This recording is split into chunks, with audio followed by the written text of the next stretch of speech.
इस मूवी के स्टार्ट में हम एक बैरन लैंड को देखते हैं जो कुछ अर्सा पहले बहुत से लोगों का सोर्स ऑफ इनकम थी। लेकिन इधर ही हम एक लड़की से सुनते हैं कि उसने इस लैंड को कभी ग्रीन नहीं देखा, लेकिन उसके फादर ने इस लैंड को ग्रीन देखा था और बहुत सालों पहले इस लैंड को फार्मर्स फार्मिंग के लिए यूज किया करते थे और वो लोग यहाँ पर ग्रेन्स और फीड्स उगाते थे। लेकिन फेमिन और वाटर शॉर्टेज की वजह से अब यहाँ पर एक प्लांट भी नहीं था। बहुत से फार्मर्स इस लैंड को छोड़कर यहाँ से चले गए थे, लेकिन जर्मन के फादर अर्नेस्ट अभी भी इस होप में थे कि ये लैंड एक न एक दिन जरूर ग्रीन हो जाएगी और अर्नेस्ट को अपने ऊपर पूरा बिलीव था। लेकिन इस काम के लिए उसे पानी की जरूरत थी जो इस एरिया में बिल्कुल भी नहीं था। इस एरिया में इस वक्त लोग पानी के लिए एक दूसरे को मार भी सकते थे। और इसी के साथ हम मूवी के सीन में देखते हैं कि दो थीव्स एक छोटे से रूम का लॉक तोड़ने की कोशिश कर रहे हैं और यहाँ अर्नेस्ट उन्हें देख लेता है और दोनों को ही शूट कर देता है। और अब जब वो रूम अर्नेस्ट खोलता है तो वहाँ पर एक पुराना वाटर पंप दिखता है और जैसे ही अर्नेस्ट उसे चलाने की कोशिश करता है तो वो काम करना छोड़ देता है क्योंकि उस जमीन के नीचे अब बिल्कुल भी पानी नहीं था जिसे वो मोटर पंप करती। और अब इसके बाद वो दोनों यानी जर्मन और अर्नेस्ट वाटर डीलर्स के पास जाते हैं क्योंकि इस डेजर्ट में सिर्फ एक ही वेल था जिसमें से पानी आता था और जो लोग इस वेल में से पानी निकालते थे यानी जिन लोगों का ये वेल था वो यहाँ की गवर्नमेंट समझी जाती थी और इन लोगों को वाटर डीलर्स कहते थे। अब अर्नेस्ट उस वाटरमैन से रिक्वेस्ट करता है कि वो थोड़ा सा पानी उसके लैंड के एक छोटे से पार्ट को कल्टीवेट करने के लिए दे दे। लेकिन वाटरमैन अर्नेस्ट से कहता है कि वो उसे पानी तो दे देगा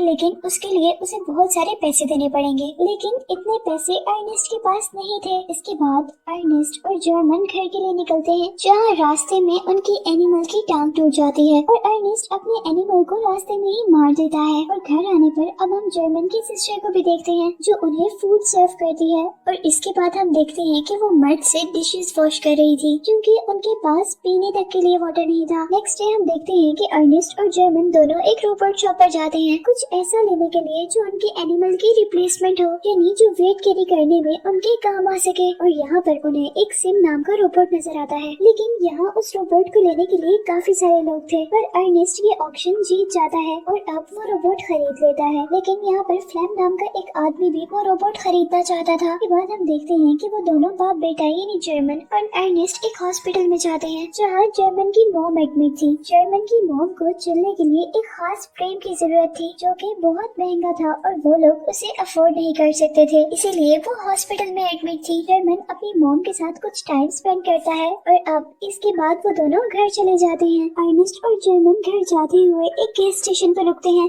जहाँ अर्नेस्ट अपनी प्यास बुझाने के लिए पेट्रोल पीता है और यहीं पर उन्हें एक कपल मिलता है जो उनसे पानी मांग रहा था और साथ ही वो अर्नेस्ट से रिक्वेस्ट करता है कि वो उनका बेबी ले ले। वो अपने बेबी को सेल करना चाहते थे क्योंकि उनके पास इतने सोर्स नहीं थे कि वो अपने बेबी की टेक केयर कर सके। यहाँ अर्नेस्ट उसे एडवाइस करता है कि तुम अपने बेबी को सेल ना करो और वो उसे कहता है कि मैं तुम्हारी पानी से हेल्प कर दूंगा। और यहाँ ये लड़का अर्नेस्ट को उसके बेटी के सीक्रेट रिलेशन के बारे में भी बताता है और अर्नेस्ट घर जाने पर अपनी बेटी से ये सब कुछ पूछता है और वो लड़की सब कुछ मान जाती है और वो अपने फादर को कहती है कि आप मेरे फ्रीडम को खत्म नहीं कर सकते, मैं आपसे नफरत करती हूँ। और इस बात पर अर्नेस्ट को बहुत ज्यादा गुस्सा आ जाता है और वो उस लड़की को रूम में लॉक कर देता है। इवन वो उसके रूम की विंडोज को भी सील कर देता है। एक दिन अर्नेस्ट और जर्मन देखते हैं कि उनका रोबोट वहाँ पे नहीं है, इसी ने उनका रोबोट चुरा लिया था। अर्नेस्ट को लगता है कि उसका रोबोट फ्लैम ने चुराया है जो उस रोबोट को पहले से खरीदना चाहता था। दूसरी तरफ अर्नेस्ट को वाटरमैन पकड़ लेते हैं क्योंकि उनको लगा था कि अर्नेस्ट ने उनकी वाटर सप्लाईज चुराई है। यहाँ वाटरमैन उसे एक जोर का पंच करता है जिससे वो नीचे गिरता है और बेहोश हो जाता है। और अब जब अर्नेस्ट को होश आता है तो तब रात हो चुकी थी। अर्नेस्ट वाटरमैन को बताता है कि उसने पानी नहीं चुराया, लेकिन वाटरमैन उसकी बात ना मानते हुए उसकी पिटाई शुरू कर देता है और यहाँ दोनों में फाइट होती है और आखिर अर्नेस्ट अपनी राइफल लेने में कामयाब हो जाता है।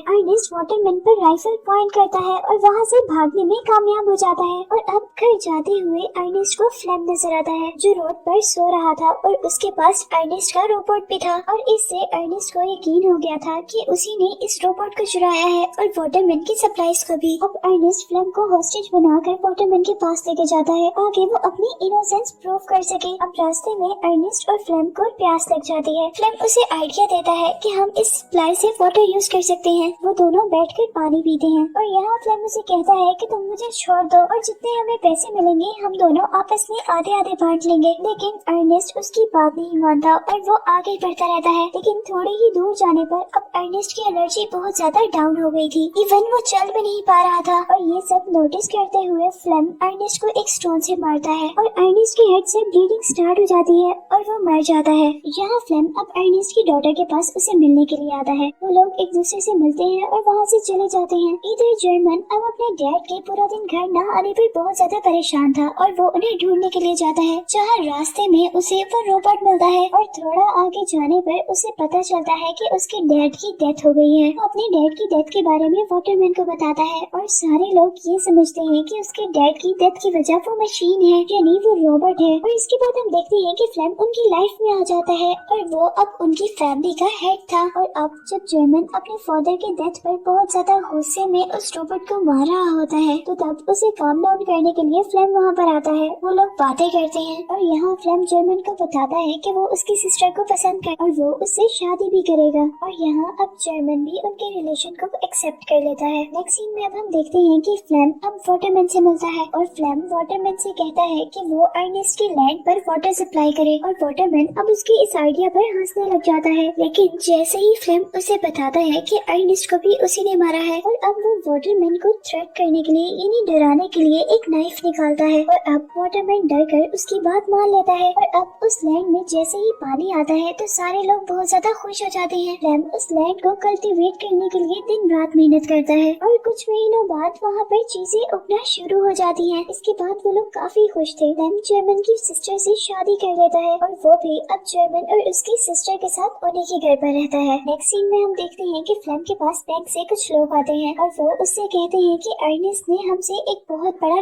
कर्जा लिया था और क्योंकि अब उसने वापस नहीं किया इसलिए ये लैंड अब उनकी हो सकती है। लेकिन इस लैंड को कल्टीवेट करने के लिए फ्लेम ने बहुत मेहनत की थी और वो इतनी आसानी से ये लैंड किसी को नहीं दे सकता था। लेकिन वो पैसे भी फ्लेम के लिए बहुत ज्यादा थे जो अर्नेस्ट ने बैंक को देने थे और अब उसे उन पैसों का इंतजाम करना था। फ्लेम अब अपने फ्रेंड के पास जाता है जो कि वही लड़का है जो हमें मूवी के स्टार्ट में मिला था, जो पहले अपने बेबी को सेल करना चाहता था। क्योंकि फ्लेम जानता था कि वो अपने बेबी को सेल करने वाला है इसलिए फ्लेम उसे अपने साथ अपने घर लेकर आता है ये देखने के लिए कि उसकी बेबी की कितनी कीमत हो सकती है।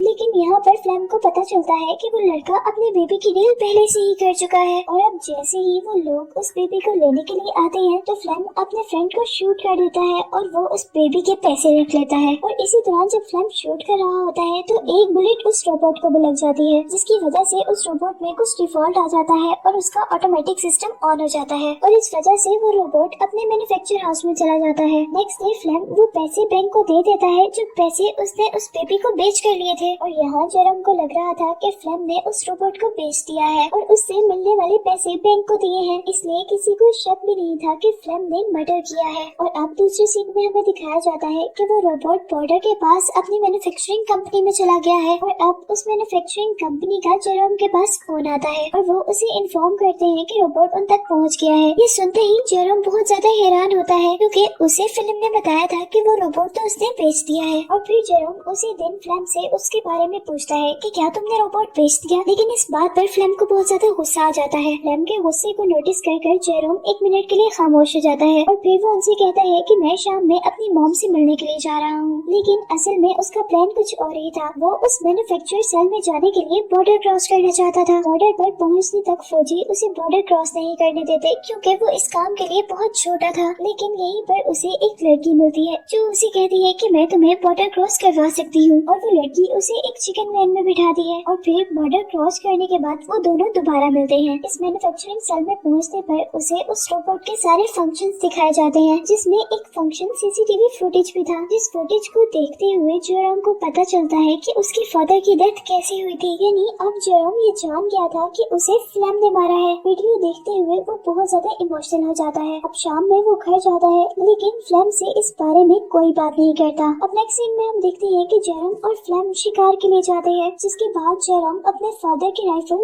अपने बेड के नीचे छुपा देता है और खाने के टेबल पर फ्लेम से कहता है कि तुम्हें रॉबी बुला रहा था, यानी वो लड़का जिसे फ्लेम ने मारा था। फ्लेम एक मिनट के लिए हैरान होता है कि रॉबी उसे कैसे बुला सकता है जबकि वो तो मर गया है। और फिर नेक्स्ट डे फ्लेम को एक लेटर रिसीव होता है जो जेरोम ने ही रॉबी के नाम से फ्लेम को लिखा था, जहाँ रॉबी उसे एक स्पेसिफिक जगह पर बुला रहा था। फ्लेम अभी भी कंफ्यूज था, लेकिन वो अब वहाँ जाने का डिसाइड करता है, ये देखने के लिए कि क्या रॉबी अभी तक जिंदा है। और फिर वो अपनी वाइफ से मिलने के बाद उस जगह पे चला जाता है जहाँ पर रॉबी ने उसे बुलाया था। और वहाँ जाने पर वो जोर जोर से रॉबी को आवाज देता है, पर अचानक एक गड्ढे में गिर जाता है और गिरते हुए उसकी दोनों टांगे टूट जाती हैं। और यहाँ अब उसके सामने जेरोम आता है। फ्लेम उसे मदद के लिए बुलाता है, लेकिन जेरोम उसे शूट कर देता है। और यहाँ मरते हुए फ्लेम को एहसास होता है कि जेरोम सब जान गया है और वो जेरोम से कहता है कि ये सब एक एक्सीडेंट था। और फिर 2 दिन बाद जेरोम घर आता है, जहाँ पर जेरोम की सिस्टर अभी भी अपने हस्बैंड का वेट कर रही थी, लेकिन जेरोम उसे ऐसा फील करवाता है कि उसे उनके बारे में कुछ भी नहीं पता। वो अपनी सिस्टर से कहता है कि उसे अपने हस्बैंड का थोड़ा और इंतजार करना चाहिए। यहीं पर वो लड़की उसे कहती है कि अब हम अपनी मॉम को घर ला सकते हैं, क्योंकि अब हमारे पास इतने पैसे हैं कि अब हम उनका वो एक्सपेंसिव ट्रिम अफोर्ड कर सकते हैं। मूवी के लास्ट सीन में हम देखते हैं कि जेरोम ने उस रोबोट की सारी मेमोरी डिलीट कर दी थी ताकि कोई भी ये सच ना जान सके, और इसी को दिखाते हुए ये मूवी एंड हो जाती है।